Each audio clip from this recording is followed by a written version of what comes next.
ആ മാതാപിതാക്കളെ സ്നേഹിച്ച് അവർക്ക് വേണ്ടതൊക്കെ ചെയ്ത്, അവർക്ക് വേണ്ട അവകാശങ്ങളൊക്കെ ചെയ്ത്, അവർക്ക് വേണ്ട ഖിദ്മത്തെടുത്ത് സ്വർഗം നേടാൻ ഒരാൾക്ക് കഴിയുന്നില്ലെങ്കിൽ അവനും തൊലഞ്ഞു പോകട്ടെ.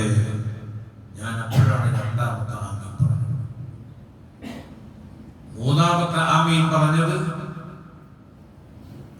നബിയെ അങ്ങയുടെ പേര് കേട്ടിട്ട് ഒരാൾക്ക് സ്വലാത്ത് ചൊല്ലാൻ മനസ്സ് വരുന്നില്ലെങ്കിൽ അവനും തൊലയട്ടെ. കഥ പൂർത്തീകരിക്കാൻ വേണ്ടി പറഞ്ഞതാണ്. അല്ലാഹു തആല റമളാൻ ഉപയോഗപ്പെടുത്തി വിജയിക്കാൻ നമുക്കൊക്കെ അവസരം അല്ലാഹു തആല നമുക്ക് മാറാവട്ടെ. രണ്ടാമത് പറഞ്ഞ സംഭവം, മാതാപിതാക്കളെ അവർക്ക് ഖിദ്മത്ത് ചെയ്തിട്ട്, പ്രത്യേകിച്ച് പ്രായമായ മാതാപിതാക്കൾ അവർക്ക് ഖിദ്മത്ത് ചെയ്തിട്ട്, പ്രായമായാലുണ്ടെങ്കിൽ സ്വർഗം വാങ്ങാൻ ഒരാൾക്ക് കഴിയുന്നില്ലെങ്കിൽ അവനും തൊലയട്ടെ. ഇന്നത് ചർച്ച ചെയ്യേണ്ട വിഷയമാണ്. ഇന്നിപ്പോ ഒരു മനുഷ്യന് ഏറ്റവും കൂടുതൽ സ്നേഹം ആരോടാണ്ടാവില്ല, പെറ്റുമ്മയോടല്ലേ. ഇന്നിപ്പോ വേഗം കത്തിയെടുത്തിട്ട് പരിപാടിയാണ്. ബാപ്പാനോട് അങ്ങനെ കളിച്ചു നോക്കൂല. കാരണം വിവരറിയും.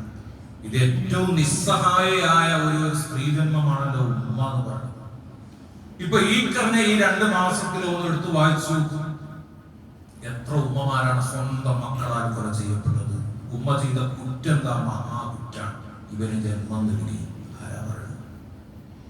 ഇവനെന്നെ പറയുന്നത്. അല്ലാഹു തആല കാത്തുരക്ഷിക്കുമാറാവട്ടെ. പ്രിയപ്പെട്ട എന്റെ കൂട്ടുകാരെ, ചെറുപ്പക്കാരെ, മാതാപിതാക്കളുടെ സ്നേഹം അത് വല്ലാത്തൊരു സംഗതിയാണ്. ശരീഅത്തുൽ ഇസ്ലാം വല്ലാത്തൊരു സംഗതിയാണ്. വിശുദ്ധ ഖുർആനിൽ പറയുന്നത് കാണാം, അനിഷ്കുർലി വലിവാലിദൈ, എനിക്ക് ശുക്ർ ചെയ്യുക, മാതാപിതാക്കൾക്കും ശുക്ർ ചെയ്യുക. അല്ലാഹുവോട് ചേർത്തിട്ടാണ്. ബഹുമാനപ്പെട്ട ഇബ്നുൽ ജൗസി തങ്ങൾ അവിടുത്തെ അൽ മുൻതവിൽ ഫീ തവാരീഖിൽ ഉമം എന്ന് പറയുന്ന ഒരു ഗ്രന്ഥത്തിൽ ഒരു സംഭവം പറയുന്നു.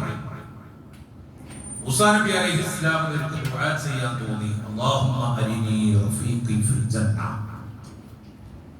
പടച്ചവനെ സ്വർഗ്ഗത്തിലെ എന്റെ കൂട്ടുകാരൻ ആരായിരിക്കും എന്ന് എനിക്ക് ഇവിടുന്ന് തന്നെ ഒന്ന് കാണിച്ചു കൊടുക്കുക. അങ്ങനെ താല്പര്യമാണോ? ഓരോരുത്തർക്കും ഒരു താല്പര്യം ഉണ്ടാവും.